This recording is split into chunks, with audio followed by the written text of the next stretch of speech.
उत्तराखंड की राजधानी देहरादून में बीते साल 21 सितंबर को एक ऐसा शराब कांड हुआ जिसने त्रिवेंद्र सरकार को भी हिला दिया था। इस जहरीली शराब कांड में पथरिया पीर मोहल्ले में सेवानिवृत्त जवान सहित 6 लोगों की दर्दनाक मौत हो गई थी। जहरीली शराब कांड ने खुद प्रदेश के मुख्यमंत्री को भी हिला दिया था, क्योंकि आबकारी महकमा भी उन्हीं के जिम्मे है। घटना के तुरंत बाद सीएम आवास में हुई हाई लेवल मीटिंग में डीजीपी और आबकारी विभाग को बड़ी घटना में शामिल दोषियों की गिरफ्तारी का आदेश दिया गया था। बड़े ही नाटकीय अंदाज में आरोपी अजय सोनकर सहित 3 और लोग तो पुलिस के हत्थे चढ़ गए, लेकिन देहरादून जिला आबकारी तक जांच नहीं पहुंच सकी। जिस वक्त ये सनसनीखेज शराब कांड सामने आया, उस वक्त जिला आबकारी अधिकारी के पद पर विवादित मनोज उपाध्याय तैनात थे, जिन पर करोड़ों रुपए के राजस्व के हेर फेर के मामले में जांच चल रही थी।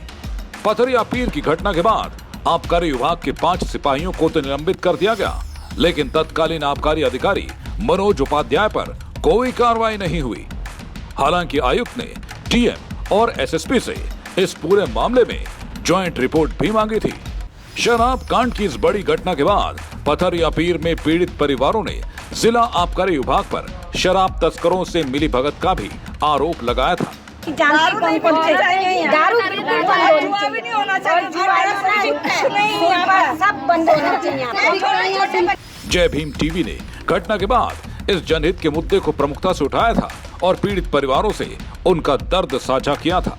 तब भी परिवारों ने जिम्मेदार अधिकारियों पर सख्त कार्रवाई की मांग की थी, लेकिन आज जब उस घटना को 1 साल होने जा रहे हैं, तब भी जाने क्यों कार्रवाई आगे नहीं बढ़ सकी है। एक बार फिर जय भीम टीवी की टीम पहुंची उन्हीं पीड़ित परिवारों के पास, ये सच जानने कि क्या 6 मौतों के असली गुनहगारों और जहरीली शराब परोसकर मौत बांटने वाले मौत के सौदागरों को सजा दी गई, और क्या इन बेबस परिवारों को इंसाफ मिल गया। तो सुनिए 17 साल के इस बच्चे का दर्द, जिसने शराब कांड में अपने पिता को खो दिया था। मैं तो यही कहना चाहूँगा मुख्यमंत्री सर से कि उन्हें दोबारा जेल में डाला जाए। वो आज़ाद क्यों घूम रहे हैं? जैसे हमारे माँ बाप के संग करा उन्होंने, वैसे उनके संग भी तो होना चाहिए। जेल में डालो उन्हें, हमारी तरफ से तो यही कड़ी से कड़ी सज़ा दीजिए उन्हें, सख्त एकदम, कभी बाहर ना निकल सकें। जैसे मेरे बाप को मारा, जैसे उन्होंने शराब पिला के, वैसे वो भी तो मरने चाहिए जेल में सड़ के। काफ़ी छोटी उम्र है आपकी, घर में और कौन कौन लोग हैं? बस मैं अकेला ही हूँ। अभी बुआ लोगों के संग रहता था मैं अपनी, फिर बुआ लोगों ने मेरा घर बनवाया है मिल के। अब मैं अपने घर में रहता हूँ अकेला। अभी ताई है मेरे साथ। बहुत सारे जने हमारे परिवार के गुजर चुके हैं इस शराब से, तो मेरी तो रिक्वेस्ट यही है कि उन्हें कड़ी से कड़ी सज़ा दीजिए। एक बार और जोरदार अपील की जाए ताकि शासन तक ये बात जाए, मुख्यमंत्री के कानों तक ये बात जाए, और आप मांग करें कार्रवाई की कि उन लोगों पर सख्त से सख्त कार्रवाई होनी चाहिए जो इस पूरे जहरीली शराब कांड के पीछे थे। बिल्कुल सर, होनी चाहिए। उन्हें तक सज़ा ऐसी होनी चाहिए कि कभी बाहर ना आ पाए, अपने बीवी बच्चों की शक्ल ना देख पाए। मुझे तो उन लोगों ने अनाथ बना के छोड़ दिया ना। जिनका बच्चा गया उनसे पूछो, और जिनका बाप गया उनसे पूछो ना, उनके दिल पे क्या बीतती है सर। अब अकेले रहता हूँ मैं, मुझे भी तो लगता होगा कि मेरे पापा नहीं है। अब जितने भी मौतें हुई हैं, मेरी जितने भी शराब अधिकारी हैं, ये कैसे हैं, मतलब सही क्यों घूम रहे हैं हम लोग घर बर्बाद करके। जितनी मौतें हुई हैं और जितने बेचने वाले हैं व्यापारी हैं, ये बाहर कैसे घूम रहे हैं, इन्हें सज़ा मिलनी चाहिए, और भी कहीं ऐसा ना बिके शराब, ये चाहते हैं हम। हमारे परिवार के खुद के 3 जने गए हैं। मेरा भाई गया है, मेरे जीजाजी थे, और खुद मेरा बेटा, जिसका इनका पिताजी था इसका। तो अब आप क्या चाहती हैं? आपने इस मामले को लेकर क्या अभी तक किसी प्रशासनिक अधिकारी से या किसी के पास आप गई हैं कि इस पर आगे भी कार्रवाई होनी चाहिए? नहीं, अभी तक तो मैं गई नहीं हूँ। हम तो यही चाहते हैं कि उन्हें सज़ा, सख्त से सख्त सज़ा मिले। दरअसल देहरादून आबकारी विभाग के अधिकारियों और कर्मचारियों पर लंबे समय से शराब माफियाओं और नकली शराब पिलाने वाले हत्यारे कारोबारियों के साथ साठगांठ के आरोप लगते रहे हैं। हैरानी की बात यह है कि जिले के आबकारी अधिकारी मनोज उपाध्याय पर शराब की दुकानों के आवंटन में भारी हेरफेर सहित 44 आरोप खुद उनके विभाग ने तय किए, और लगभग 9 करोड़ के राजस्व की अनियमितता के आरोप भी लगे। लेकिन कार्रवाई की बात करें तो बेहद गंभीर और सनसनीखेज आरोपों से घिरे मनोज उपाध्याय आज भी कार्रवाई से बचे हुए हैं।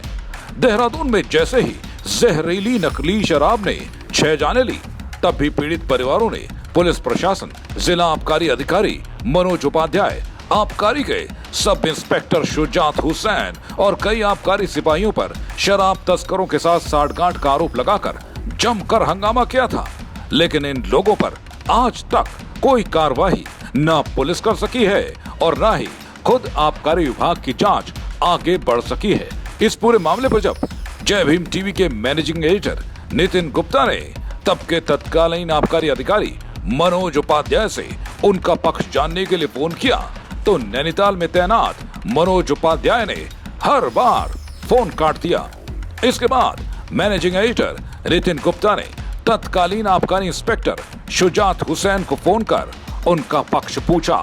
मुख्यालय में तैनात शुजात हुसैन ने पहले तो शराब कांड पर कुछ भी बोलने से बचते रहे, लेकिन जैसे ही सख्त सवाल उन पर दागे गए, शुजात हुसैन ने फोन ही डिस्कनेक्ट कर दिया। हेलो। हेलो। हाँ, शुजात जी बोल रहे हैं? जी बोल रहा हूँ। शुजात जी, नितिन गुप्ता बोल रहा हूँ, जय भीम टीवी का संपादक देहरादून से। जी जी। हाँ शुजात जी, मैं ये कह रहा था, आप कब बहाल हुए दोबारा? हेलो। बहाल अभी तो मुख्यालय में हूँ मैं। अच्छा, आप मुख्यालय में अभी आप मतलब आबकारी नहीं देख रहे? मैं पहले आप इंस्पेक्टर थे ना आबकारी में? हाँ हाँ। अच्छा, तो अब आप मुख्यालय में मतलब यही जो मुख्यालय में, फील्ड में नहीं हूँ। अच्छा, आप जब से ये काम फील्ड में नहीं हो, तो ये आप कोर्ट के द्वारा हुए बहाल या क्या कहते हैं, आपको क्लीन चिट मिल गई? नहीं, अभी कहाँ है यार, किसी को जांच चल रही है अभी तो। अभी जांच चल रही है, क्योंकि आपको तो दोषी बताया जाना, 8 मौतों का देसी दो शराब कांड हुआ था उसमें। अभी दोषी और पोषी कहाँ है यार? नहीं, अभी दोषी नहीं हो, पर ऐसा है ना, लगातार आपने देहरादून को कितना बेचा है ये तो सभी को पता है, और देहरादून में आपके क्या क्या कांड है सारे खोलूंगा धीरे धीरे करके, पर आप बहाल हुए। इस पूरे शराब कांड में बीजेपी की त्रिवेंद्र सरकार ने तेज कार्रवाई की और मामले की जांच एक ऐसे पुलिस अफसर के हवाले की जिनकी छवि काफी साफ सुथरी मानी जाती है। मौजूदा समय में शराब कांड की जांच कर रहे सीओ सदर अनुज कुमार पूरे मामले की परत दर परत खोलने में जुटे हैं। राजधानी देहरादून में जिस तरह से ये शराब कांड सामने आया था, सरकार की चूल्हें हिल गई थी। खुद मुख्यमंत्री हैरान थे कि आखिर ये इतनी बड़ी घटना राजधानी में कैसे हो गई। लिहाजा उन्होंने डीजीपी को तलब किया, पुलिस के आला अधिकारियों को तलब किया और जल्द से जल्द कार्रवाई की बात कही। आनन फानन में एक आरोपी अजय सोनकर को पकड़ा गया और अभी भी वो जेल में है। लेकिन सवाल ये उठता है कि क्या ये मामला इतना छोटा है? लगता है इसमें कहीं ना कहीं आबकारी विभाग जैसा महकमा भी शामिल होगा, क्योंकि बिना उसकी सरपरस्ती के अवैध शराब राजधानी में बने कम से कम ये मुमकिन नहीं लगता। लेकिन अब जांच एक ऐसे अधिकारी के हाथ में है जिस पर पुलिस महकमों को भी भरोसा है।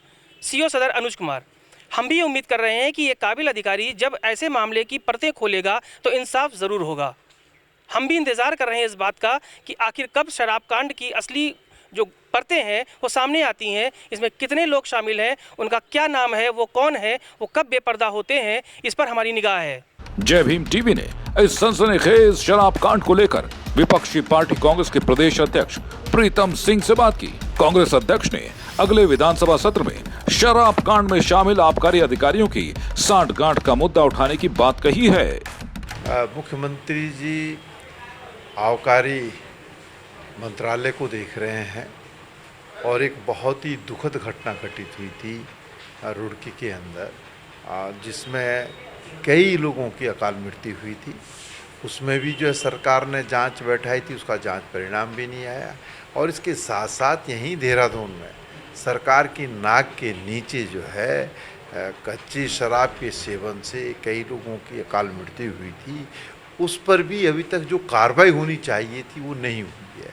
किसके संरक्षण में वो कच्ची शराब या जहरीली शराब बेची जा रही थी, कौन लोग उसके दोषी हैं? आपने ठीक उनको तो आपने जेल भेज दिया जो उसको बेचने का काम कर रहे थे, या जिन पर आपको ये शक था कि ये जो है क्या नाम है इस कृत्य को कर रहे हैं। लेकिन उन लोगों के पर भी जो सरकार को कार्रवाई करनी चाहिए जिन लोगों पर ये जिम्मेदारी थी कि वो ऐसे कृत्य को ना होने दे, तो उनके खिलाफ कोई कार्रवाई नहीं हो रही।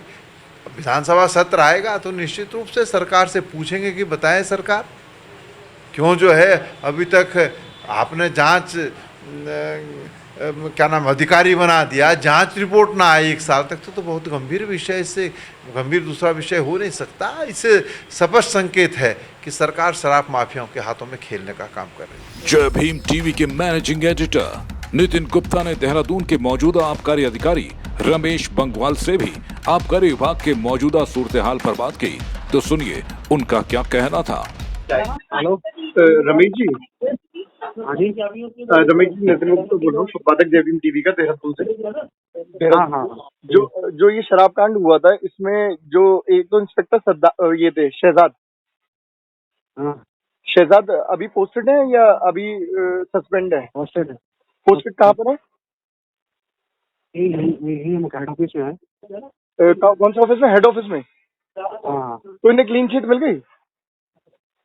कोर्ट से स्टे है उनका। कोर्ट से स्टे है, अच्छा ठीक है। तो शहजाद जी को भी पकड़ेंगे। और ये डीओ जो है मनोज उपाध्याय, ये तो इसकी तो पोस्टिंग उधर होगी थी ना नैनीताल में। अच्छा, मतलब जो दोनों आरोपी थे दोनों वर्तमान में अब नौकरी पे दोबारा आ गए? वो तो पहले ही आ गए थे। वो तो थे ही, वो तो उनका तो कुछ हुआ नहीं था। अच्छा, उनका कुछ हुआ ही नहीं था। हाँ, तो वो तो अभी वो हो गए ना, उसे ट्रांसफर हो गए। वो ट्रांसफर कहाँ हुए? नैनीताल इन्फोर्समेंट। अच्छा, नैनीताल इन्फोर्समेंट। असल में क्या है कि आप तो वर्तमान में आपने चार्ज कब लिया था यहाँ पे? हैं? आपने चार्ज कब लिया? फरवरी में। 21 सितंबर को देहरादून के सबसे बड़े जहरीले शराब कांड को 1 साल पूरे हो जाएंगे, लेकिन नकली शराब पिलाने वाले गुनहगार और उनको संरक्षण देने वाली बेलगाम आबकारी अधिकारी कब बेनकाब होंगे, ये एक बड़ा सवाल है। कब दर्जनों मामलों में जांच के फंदे में फंसे मनोज उपाध्याय और शुदात हुसैन पर कार्रवाई होगी, इस पर भी पीड़ित परिवारों को इंसाफ का इंतजार है।